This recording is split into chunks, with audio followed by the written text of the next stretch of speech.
Olá, queridos, sejam todos muito bem-vindos a mais um culto da Sara Nossa Terra de Boston. Você é nosso convidado para estar nesse tempo tão gostoso, onde nós vamos cultuar o nosso Deus, onde nós vamos falar com Ele, onde nós vamos adorar, onde nós vamos ouvir a sua voz. Então compartilhe este link com um amigo, com um familiar, com alguém que você sabe que também pode estar recebendo a bênção de Deus. Amém?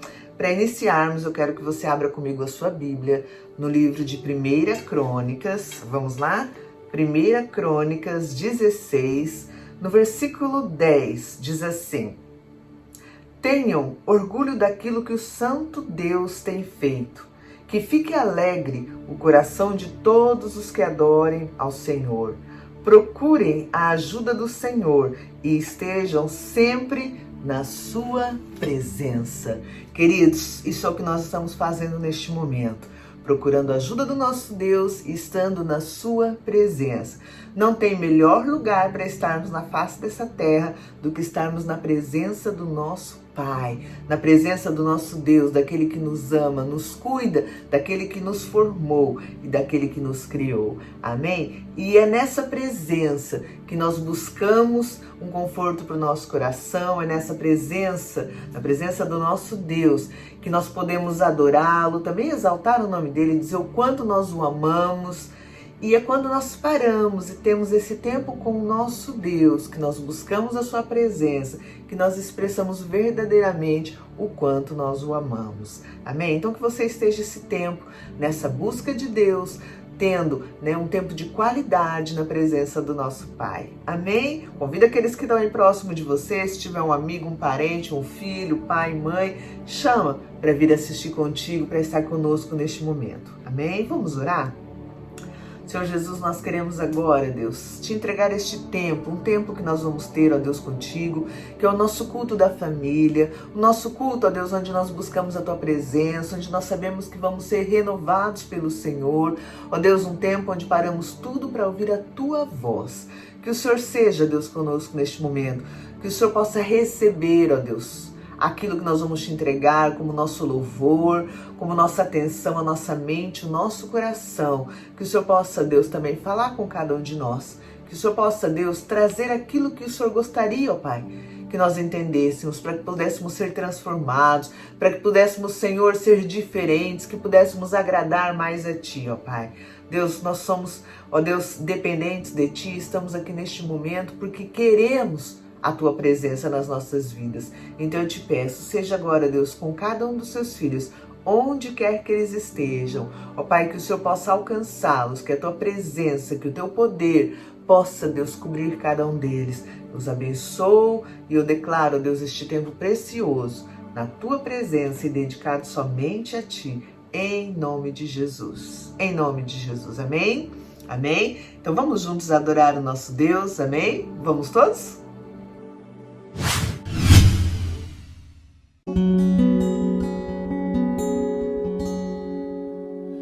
Ele me ajuda a ser que falta muito para eu chegar. Ele me ajuda quando faltam forças no meu caminhar. Ele não desiste porque ele não é homem pra mentir. E não se arrepende, pois não é filho do homem como eu. Ele me ajuda a ser quem falta muito para eu chegar. Ele me ajuda quando faltam forças no meu caminhar. Ele não desiste porque ele não é homem pra mentir. E não se arrepende, me entende, além da vida aparente. Ele é o meu pastor e nada faltará.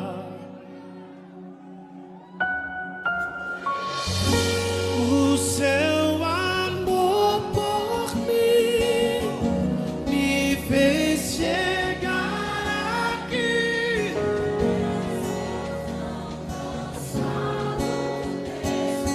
Faz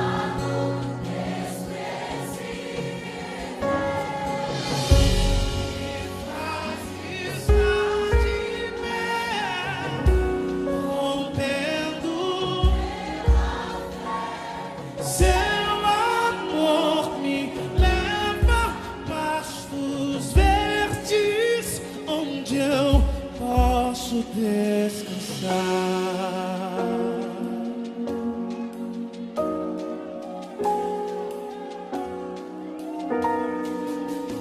Ele me ajuda, sei que falta muito para eu chegar. Ele me ajuda quando faltam forças no meu caminhar. Ele não desiste porque ele não é homem pra mentir. E não se arrepende, pois não é filho do homem como eu. Ele me ajuda a ser quem falta muito para eu chegar. Ele me ajuda quando faltam forças no meu caminhar. Ele não desiste porque ele não é homem pra mentir. E não se arrepende, me entende, além da vida aparente. Ele é o meu pastor e nada faltará. Ele é o meu pastor e nada faltará. Me ajuda aí. O seu amor por mim me fez chegar aqui, mesmo tão cansado, desprezado, desprezível. Me faz estar de pé, pela fé.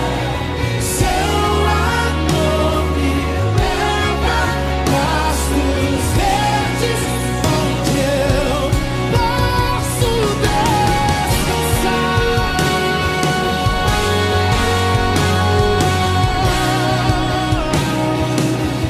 Posso descansar.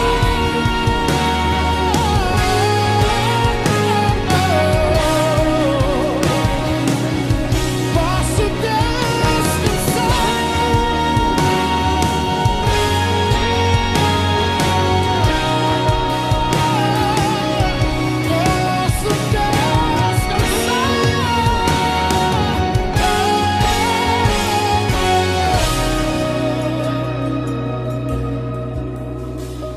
Ele é o meu pastor e nada faltará. Ele é o meu pastor e nada faltará. Cante. Ele é o meu pastor e nada faltará. Ele é o meu pastor e nada faltará. Ele é o meu pastor e nada faltará. Ele é o meu pastor e nada faltará. Acredite, ele é o seu pastor e nada faltará. Ele é o seu pastor e nada faltará. O seu amor me fez chegar aqui, mesmo cansado, desprezado, desprezível. Me faz estar de pé, movendo pela fé. Seu amor me leva pastos verdes, onde eu posso descansar.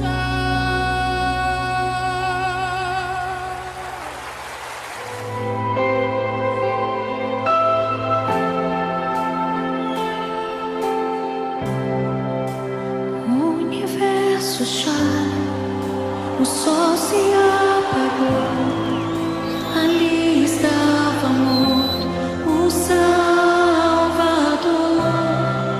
Seu corpo lá na cruz, seu sangue derramou.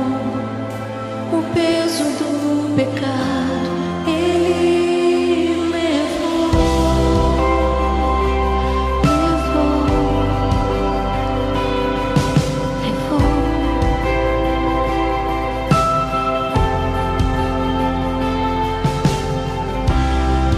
Deus Pai o abandonou, cessou seu respirar. Em trevas se encontrou o Filho. A guerra começou, a morte enfrentou. todo o poder das trevas vencido foi. A terra estremeceu, sepulcros se abriram, e nada vencerá seu grande amor. Vamos! A morte onde está, o Rei ressuscitou, e Ele venceu pra sempre. Pra sempre exaltado é, pra sempre adorado é, pra sempre Ele vive, ressuscitou,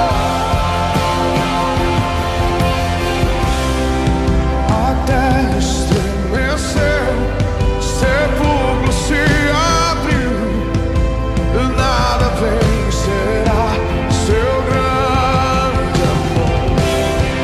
A morte onde está, o Rei ressuscitou, Ele venceu, venceu, venceu, venceu. Pra sempre exaltado é, pra sempre adorado é, pra sempre Ele vive, ressuscitou.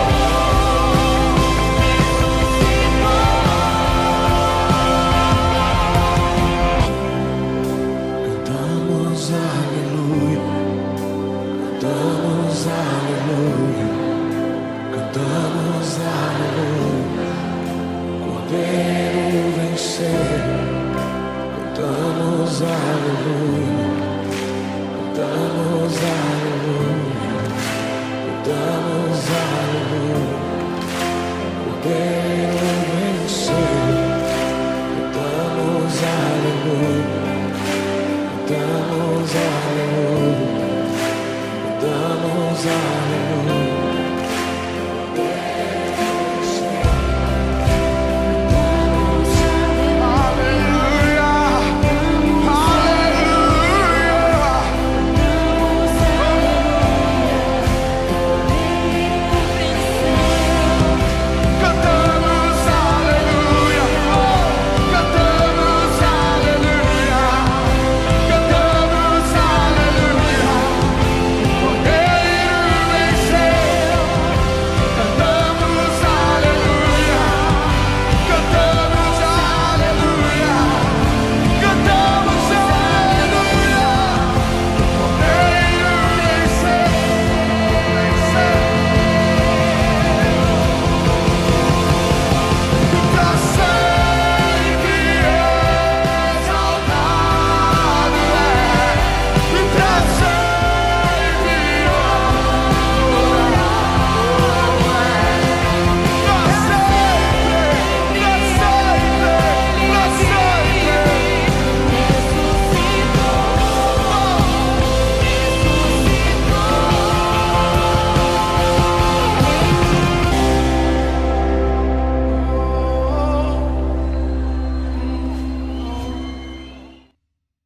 Boa noite, queridos. Deus abençoe muito a sua vida. Obrigado por estarmos juntos hoje, porque eu tenho certeza que Deus vai falar aos nossos corações. Amém?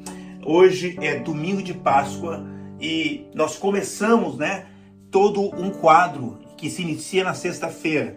Nós temos esse quadro da Páscoa, começa na sexta-feira da Paixão, prossegue pelo sábado e então encerra para nós cristãos no domingo da ressurreição, Então hoje nós cristãos estamos comemorando, estamos exaltando a Deus, louvando a Deus, celebrando a ressurreição de Jesus Cristo. Amém? Aliás, não existe nenhuma religião no mundo, fora o cristianismo, não existe nenhuma religião no mundo em que as pessoas comemoram em alguma data a ressurreição do seu representante. Ou seja, o cristianismo é a única religião no mundo em que comemora a ressurreição do seu representante. Amém, querido? Então, eu gostaria que você lesse comigo em Lucas capítulo 24, versículo 34. Lucas 24, 34. Que diz assim: os quais diziam: ressuscitou verdadeiramente o Senhor. Amém. Glória a Deus. Amém. Amém, queridos. Vamos orar. Amém. Senhor Jesus, muito obrigado por essa palavra tão tremenda, em que nós podemos nos alegrar, porque nós ouvimos essa frase: verdadeiramente ressuscitou o Senhor. Glória a Deus. Então eu te peço, Deus, que o Senhor possa abençoar as nossas vidas, para que possamos compreender todo o significado desse evento que começa com a morte e que encerra com a ressurreição. Nós te louvamos por essa noite e te pedimos, fala com cada um de nós, em nome de Jesus, em nome de Jesus. Amém, querido? Glória a Deus, amém. Para a gente entender o valor desse simbolismo todo em que nós estamos envolvidos nesse fim de semana, esse simbolismo que fala da morte e da ressurreição de Cristo, nós precisamos entender a história da humanidade dentro da Bíblia. Amém, querido? A história da humanidade dentro da Bíblia, contada segundo a Bíblia, ela se resume em 3 palavras. Ela pode ser explicada em 3 palavras. E quais são as 3 palavras que definem a história da humanidade segundo os olhos de Deus na Bíblia? Se resume em criação, queda e redenção. Criação, queda e redenção, ou em salvação. Por quê? Porque o homem foi criado pela Trindade divina, pelo Pai, pelo Filho e pelo Espírito Santo. E o que a Trindade definiu? Façamos o homem segundo a nossa imagem, segundo a nossa semelhança. Ou seja, Deus criou o homem segundo a sua imagem, segundo a sua semelhança. E para quê? Para que o homem o representasse na terra e ele tivesse domínio sobre a terra. A Bíblia diz então que Deus criou o homem e o abençoou para que ele governasse, crescesse e frutificasse na terra. Ou seja, espalhasse essa bênção que ele estava recebendo do Criador. Então nós conhecemos, Adão e Eva são formados e eles estão no paraíso. Mas passa um tempo e surge uma figura no paraíso que é a serpente. E que ela vai se encontrar com a mulher justamente numa outra figura que tem no paraíso, que era a árvore do conhecimento do bem e do mal.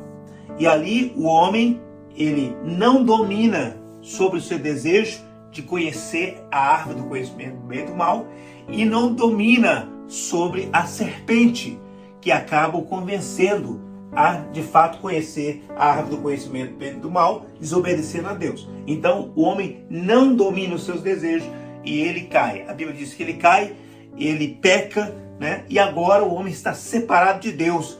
Nós conhecemos toda essa história. E aí Deus começa então o plano da redenção, ou seja, resgatar o homem, salvar o homem, tirar o homem dessa condição de caído. E a primeira coisa, olha que coisa interessante demais, que o homem faz quando o homem está caído, quando ele cai, quando está em pecado, e ele se sente envergonhado pela sua nudez. E o que Deus faz? Deus os cobre, mas não cobre de uma forma normal. Não pega uma folha e cobre. Não. A Bíblia diz que Deus mata um animal e os cobre. Olha que coisa tremenda. Aqui já entra o símbolo, né? O que Deus vai fazer? Deus está dizendo para eles, agora para cobrir vocês, para que vocês possam ser cobertos do pecado de vocês, é necessário derramar sangue.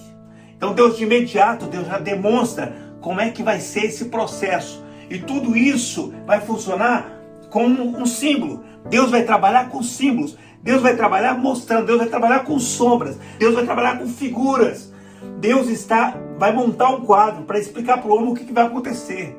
Então, durante a história da humanidade, Deus vai demonstrando o que é que ele vai ter que fazer para resolver o problema do homem. Eu e a Bispa Esther fomos assistir na quinta-feira nós fomos assistir um filme, e o filme era His Only Son, Seu Único Filho.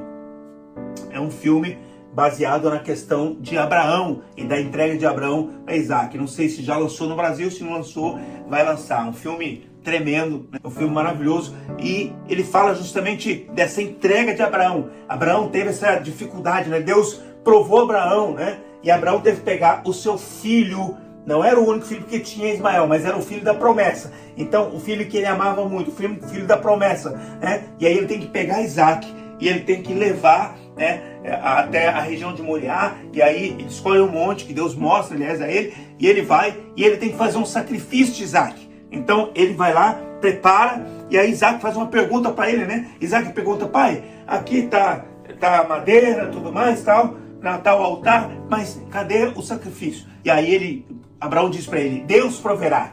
Ou seja, Abraão, ele está ali naquela luta, mas ele tem que profetizar. Ele profetiza que Deus vai prover, né? Ele crê que Deus vai prover, né? E aí o que acontece é que de fato Deus provê, né? Na hora H, na hora que ele vai de fato, né, executar a morte do seu filho, o que Deus faz? Deus fala para ele: para, Abraão, agora eu já sei que você me valoriza, eu sei que você de fato me ama, porque você não me negou o seu próprio filho.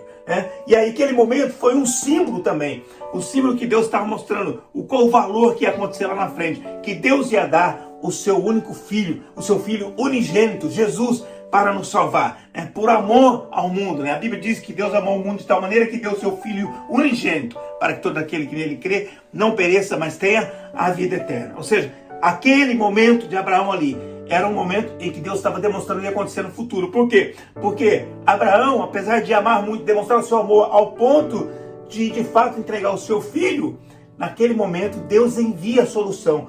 Deus envia a solução. Deus envia o cordeiro, né? Então, o cordeiro substituto. Porque o filho de Abraão, Isaac, apesar de ser o filho da promessa de Abraão, apesar das nações serem abençoadas em Abraão e também em Isaac, né? O que acontece é que Abraão, Isaac e Jacó eram descendentes de Adão e eles tinham o pecado original. Então eles não conseguiriam resolver o problema da humanidade com a morte de Isaac, né? Então Deus envia o cordeiro, o substituto. Então era símbolo de Jesus. Lá na frente, Moisés libertando o povo do Egito, e o que acontece? Lá, a primeira Páscoa, né? Deus fala para matar um cordeiro, né? E cada um deles matam cordeiros, as famílias, e eles pegam o sangue do cordeiro e passam nas portas, né? E aí vem o anjo da morte. E o anjo da morte vai matar todos os primogênitos, né, das casas, né, das famílias. Mas quando chega nas casas do povo de Israel, o que acontece? O anjo da morte não entra, não consegue entrar, né? Então todos os outros primogênitos são mortos, mas do povo de Deus, onde tem o sangue, ele não entra, né? Então aí está a demonstração de que o sangue era que protegia.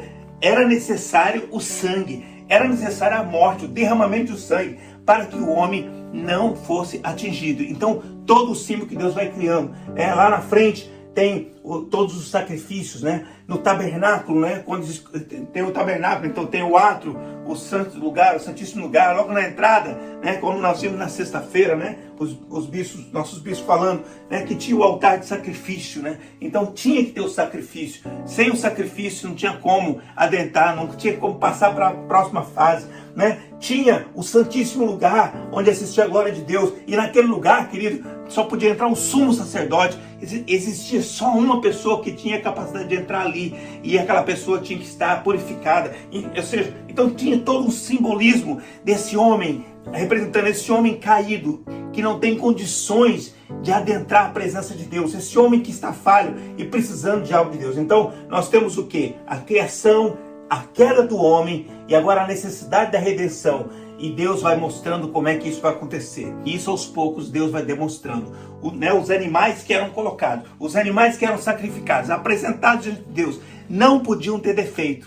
Por isso que o homem, na sua falha, nunca poderia cumprir o propósito, porque já nasceu em pecado, o pecado original, o pecado de Adão. Então o homem não tinha perfeição, né? O animal tinha que ter essa representação, não podia ter nenhum defeito para ser sacrificado, e o homem também não podia ter nenhum defeito. Então nesse caso tinha que nascer um homem sem defeito. Como é que ia acontecer isso? E aí a Bíblia traz a profecia sobre isso, né? Que nasceria o filho da virgem. Então uma virgem daria a luz. Somente dessa forma é que o homem poderia nascer sem o pecado original, porque não teria a semente do homem, né? Que era o representante de Adão, né?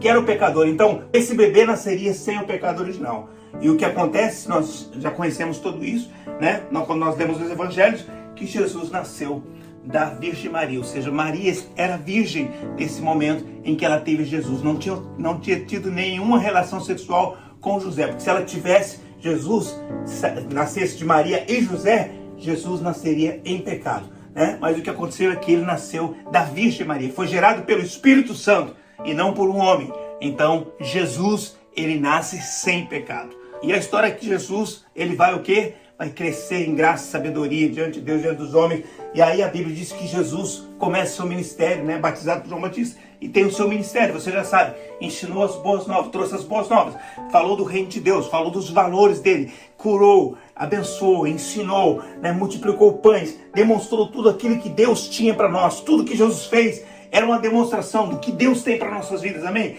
Jesus, ele estava demonstrando, Deus tem paz, Deus tem alegria, Deus tem cura, tem restauração, Deus tem ressurreição, Deus tem abundância. Quer dizer, Jesus estava mostrando para a humanidade que existia um reino onde a morte não reinava, mas a vida reinava, amém, querido? Então, onde ele chegava que tinha choro, ele dizia, por que está chorando?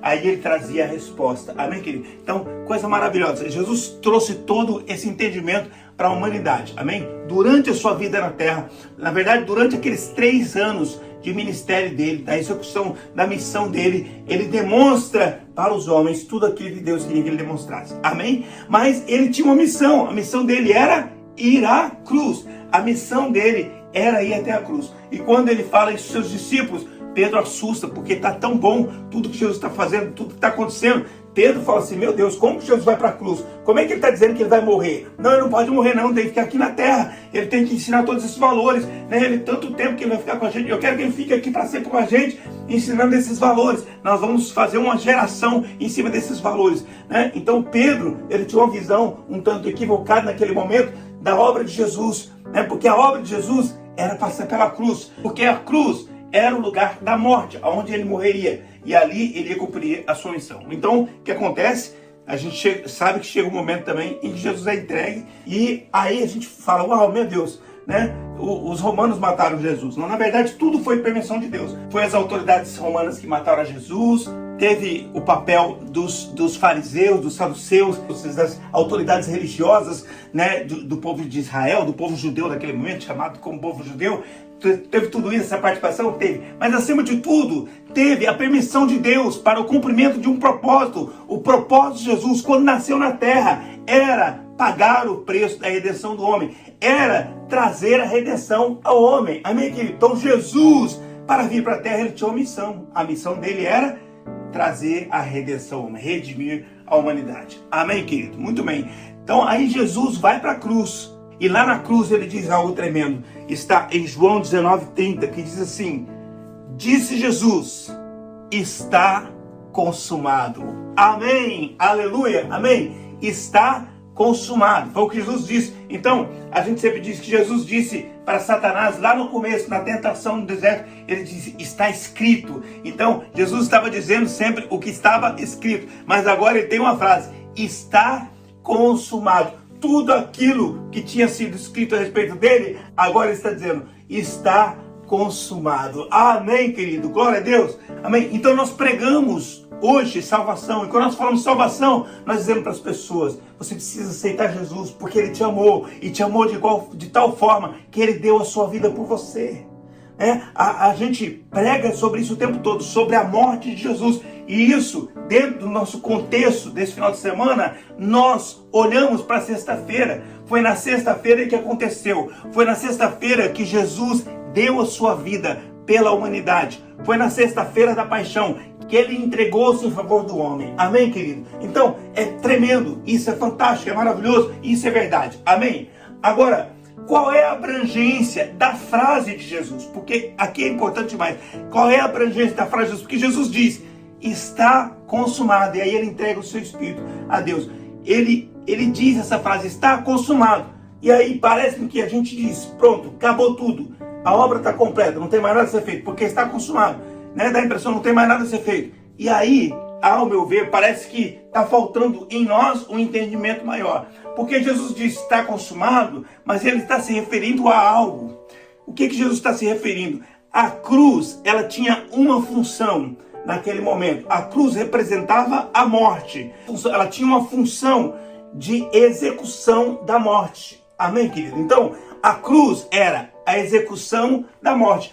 A cruz era a punição do pecado. A cruz era o pagamento pelo erro. Então, a cruz, ela está representando esse lugar onde o homem é punido pelo seu erro, onde o pecado é cobrado. Pronto, é isso que a cruz significa. E quando nós lemos no Velho Testamento sobre a cruz, inclusive diz o seguinte, que maldito é aquele que subir no madeiro. Maldito é aquele que for colocado no madeiro. Ou seja, a cruz tinha essa questão da maldição. Então, Jesus estava indo para um lugar, quando ele fala, eu estou na cruz, ele está no lugar da dívida. Ele está no lugar da punição.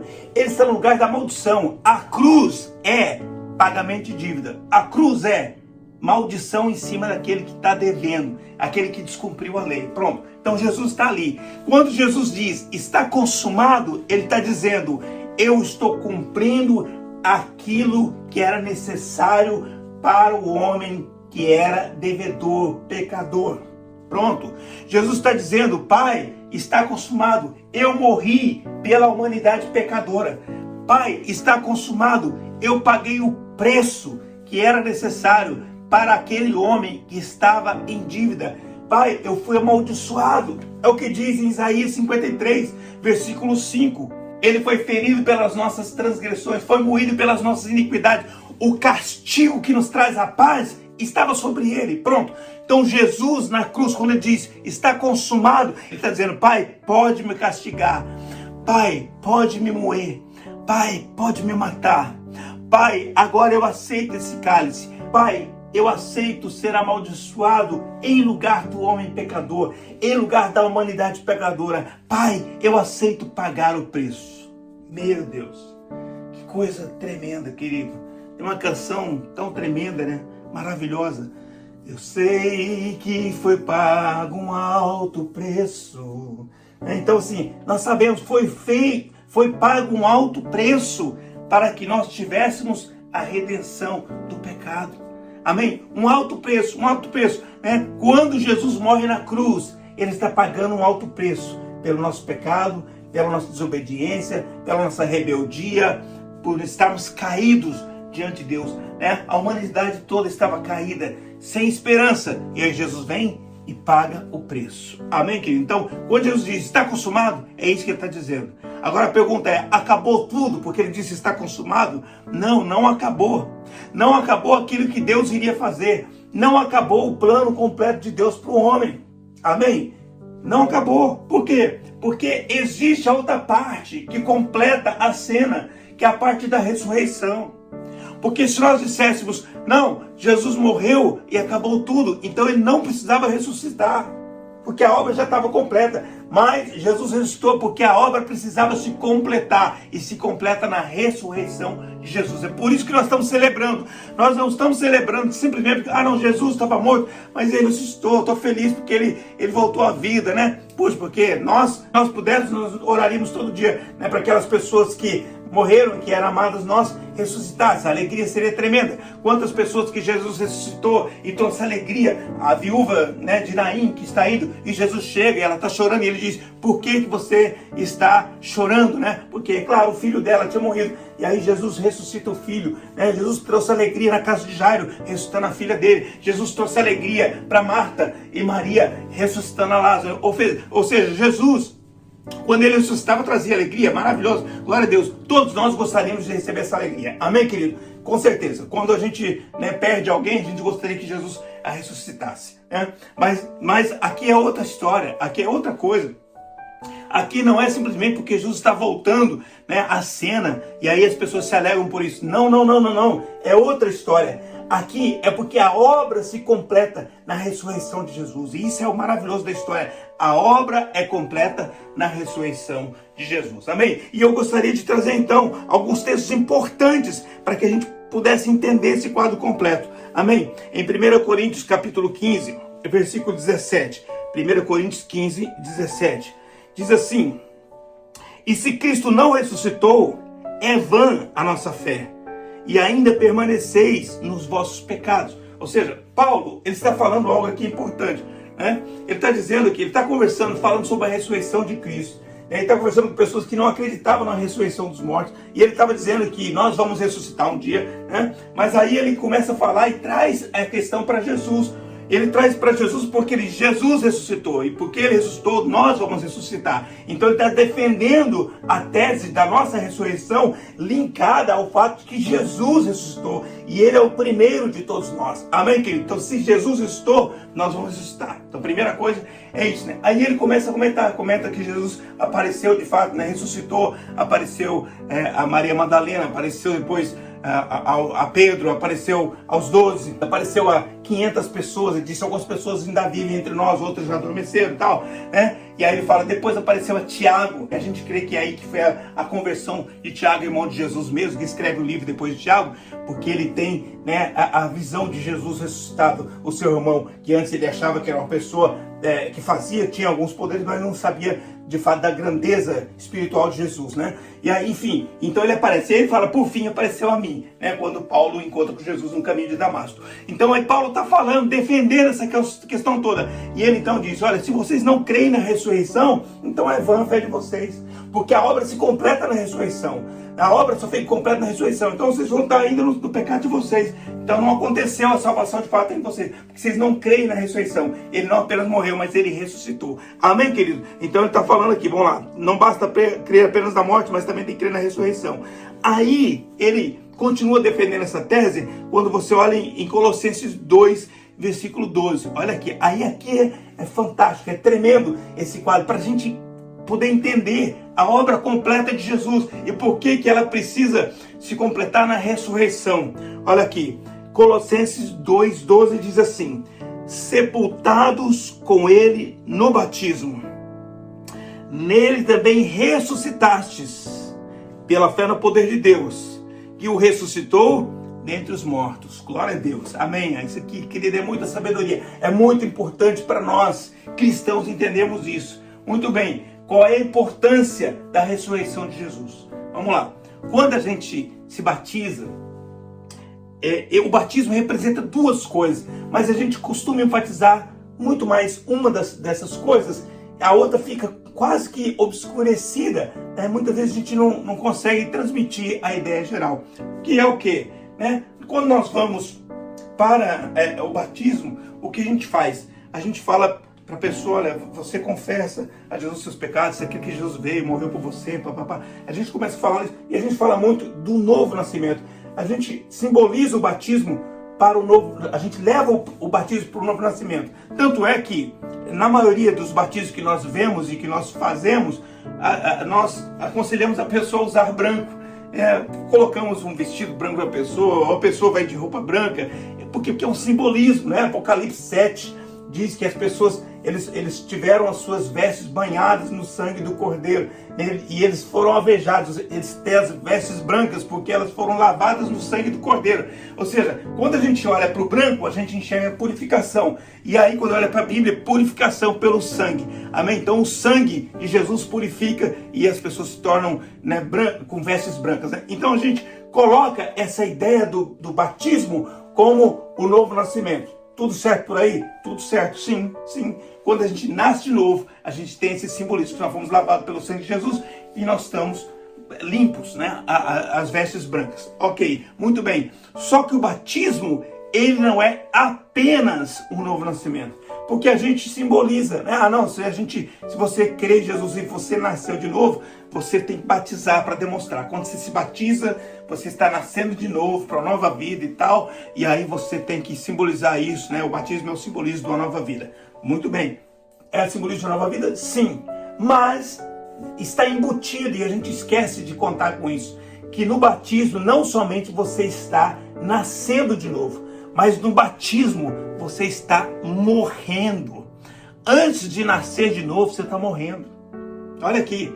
Quando nós estamos batizando, para esse sangue valer, esse sangue valeu porque Jesus derramou esse sangue e derramou na cruz, na sua morte. Amém? Então, quando eu me batizo, para o sangue me lavar, esse sangue, ele foi derramado na cruz, na morte, né? Então, no batismo, na verdade, quando eu vou imergir, quando eu estou mergulhando nas águas, Aquele mergulho tem um simbolismo. Eu estou sepultando a velha natureza, sepultando o velho homem.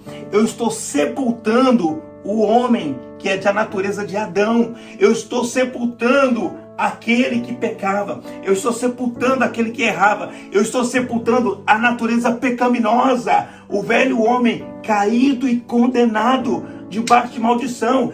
É esse homem que eu estou sepultando. Quando eu estou me batizando, primeira coisa que eu estou fazendo, eu estou sepultando o velho homem. É muito importante isso aqui, querido.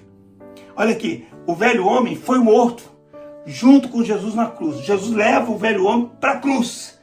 Jesus leva o homem condenado para a cruz. Jesus leva o Nildo condenado para a cruz. Jesus leva a Esther condenada para a cruz. Jesus leva você e eu para a cruz. Amém? Jesus nos leva para a cruz. Ok? E aí, nós somos sepultados com Ele. No batismo, nós somos sepultados com Ele. E aí, quando nós retornamos das águas, quando nós saímos das águas, pronto, agora saímos das águas, nós estamos o quê? Ressuscitando com Ele. Assim como nós morremos com Ele, nós ressuscitamos com Ele. Amém, querido? Aí sim, para uma nova vida. Entende a diferença? Entende que na cruz, Jesus mata o velho homem, mas na ressurreição, Jesus traz nascimento ao novo homem. Amém, querido? É isso. Pronto, deixa eu ler outra passagem para você que é muito importante. Está em Atos. Paulo mesmo falando em Atos 13. Olha o que ele diz. Olha, tremendo demais isso aqui. 32, 33. Diz assim, ó. Nós vos anunciamos que a promessa que foi feita aos pais, Deus cumpriu a nós, seus filhos, ressuscitando Jesus. Olha, cara. Está falando de ressurreição de Jesus. Aí no versículo 33, o que diz? Como também está escrito no Salmo 2. Meu filho és tu, hoje te gerei. Em outra tradução diz assim, tu és o meu filho, hoje eu te gerei. Uau, tremendo demais. Ele está falando de ressurreição. Ele está falando da ressurreição de Jesus e ele está falando que Deus diz, hoje, tu és o meu filho, hoje eu te gerei. Glória a Deus, amém, querido? Sabe o que a Bíblia está nos ensinando aqui? Está nos ensinando que no Natal nós comemoramos o nascimento de Jesus nessa terra. Amém, querido? No Natal a gente comemora o nascimento, a chegada de Jesus na terra. Mas na Páscoa nós comemoramos o renascimento de Jesus. Deus gerando Jesus novamente depois da morte. O nascimento de Jesus. Jesus sai da morte e nasce novamente. Amém? E é por isso que no batismo nós vamos morrer para depois nascer novamente, juntamente com Jesus. Amém? Então, esse quadro é importante para a gente poder entender de vez qual é o valor da morte e qual é o valor da ressurreição. A morte mata Adão, a natureza pecaminosa de Adão. Mata o homem, paga o preço da morte de Adão. Ali está morrendo o Adão. Mas a ressurreição significa um novo homem está nascendo, significa uma nova vida está nascendo, significa uma nova geração está nascendo. Nós somos gerados em Jesus. Oh, glória a Deus, amém? Nós somos gerados em Jesus na sua ressurreição. Na morte, nós morremos com Ele. Na ressurreição, nós nascemos com Ele para uma nova vida, para um novo propósito, para uma nova missão, para uma nova forma de chegar à vida. Nós nascemos para agora caminharmos com Jesus. A natureza é uma natureza nova, não é a natureza dada para o pecado, não é a natureza que vai viver no pecado. Quando pecarmos, vai ser um acidente, então nós vamos diante de Jesus. Diante de Deus, pedimos perdão, o sangue de Jesus nos purifica, amém? Porque o pecado vai ser um acidente, não é mais uma conduta de vida. O homem adâmico é um homem pecador, e os acidentes são as coisas boas que ele faz. Mas o homem nascido em Cristo é um homem santo, e o pecado é que é um acidente na sua vida. Amém, querido? Então, essa é a coisa mais importante para a gente entender. Hoje nós temos que celebrar a sua ressurreição de Jesus, porque ela resolve a nossa nova vida. Amém? A ressurreição nos traz a nova vida em Cristo. Nós somos novas criaturas, porque fomos gerados na ressurreição de Jesus Cristo. Amém? Para encerrar, eu quero ler com você 1 Coríntios 15, 54. 1 Coríntios 15, 54, nós lemos algumas passagens, mas que eu acho que era muito importante nós lermos hoje, né? Amém? 1 Coríntios 15, 54, e diz assim, ó: tragada foi a morte na vitória. Onde está a morte, o teu aguilhão? Onde está o inferno, a tua vitória? Ora, o aguilhão da morte é o pecado, e a força do pecado é a lei. Mas graças a Deus que nos dá a vitória por nosso Senhor Jesus Cristo. Uau! Glória a Deus. Amém, querido? Quero encerrar dizendo isso. A morte, ela começou em Adão e ela permaneceu na humanidade até que a obra de Jesus fosse completa. A obra de Jesus completa está no domingo da ressurreição. Começa pela morte de Jesus, onde ele mata o velho Adão, mas termina no domingo da ressurreição, quando ele traz a nós a possibilidade de uma nova vida, de sermos novas criaturas nele. Amém. Glória a Deus. Amém. Amém, querido. Eu quero orar com você. Você que crê que Jesus, ele morreu sim, mas ele ressuscitou. Como ele disse em Apocalipse, eu sou aquele que estive morto, mas vivo para sempre. Amém? Estive morto, mas vivo e vivo para sempre. Amém? Em nome de Jesus, que você possa receber esse Jesus na sua vida. Receber. Amém? E o ato de receber Jesus na sua vida, o ato de se converter, implica em morrer para a velha vida e nascer para uma nova vida. Amém, querido? Morte e ressurreição. Amém? Glória a Deus. Vamos orar. Vamos orar. Feche seus olhos. Eu quero que você ore nesse momento, agradecendo pela obra de Jesus, que começa na sexta-feira e termina no domingo da ressurreição. Pai, eu quero te louvar e te agradecer esse fim de semana em que nós podemos olhar para esse quadro completo, o quadro da morte de Jesus, em que ele se entrega pelo homem, ó Deus, em que ele cumpre a morte expiatória, em que ele representa toda a humanidade. Ali, ó Deus, ele está como o primeiro que se apresenta para pagar o preço de Adão, pelo pecado de Adão, para pagar o preço não apenas de Adão, mas por toda a humanidade gerada com o pecado original, o pecado de Adão. Ó Deus, e ali Jesus cumpre o seu papel e ele diz: está consumado, porque ali ele paga o preço. Ele paga o preço da morte pelo pecado. Ele é amaldiçoado, ele é ferido para que nós pudéssemos ter paz. Ele é ferido. Ó Deus, mas no domingo da ressurreição, Jesus, ele volta à cena como aquele que venceu a morte. A morte não tem mais poder sobre a humanidade. Jesus ressuscita para dizer: eu trago para vocês uma nova vida. Eu trago para vocês a esperança de que a morte não pode mais levar vocês. E nós louvamos ao Senhor, louvamos a Ti, Jesus, por toda a obra que o Senhor fez nas nossas vidas. Te glorificamos, porque nós sabemos que essa obra é completa. Essa obra, ela abrange tudo aquilo que nós precisamos. Obrigado, Jesus, pela Tua obra completa nas nossas vidas. Te louvamos, te agradecemos por essa obra tremenda. Nós pedimos, Pai, que o Senhor abençoe agora cada um que está agora conosco. Abençoe cada família, abençoe cada casamento, abençoe cada indivíduo, abençoe cada sonho.